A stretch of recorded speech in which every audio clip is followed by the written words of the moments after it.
तो देखिए यहाँ पे हम अभी आपको बता रहे हैं सोडियम कार्बोनेट के बारे में। सोडियम कार्बोनेट कैसे प्राप्त होता है, क्या इसका उपयोग है, इसका गुण क्या होता है।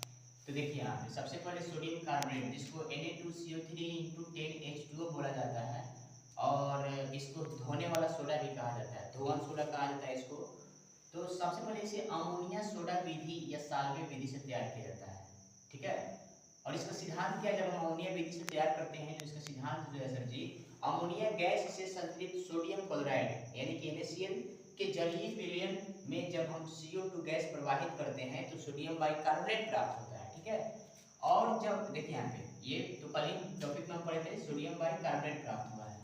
और जब सोडियम बाइकार्बोनेट को गर्म करते हैं तो हमें सोडियम कार्बोनेट प्राप्त होता है, ठीक है। देखिए यहाँ सोडियम इसको प्राप्त किया यहाँ पे, ये देखिए ये जो है ना, ये वाला सोडियम कार्बोनेट ये प्राप्त हुआ है, ठीक है।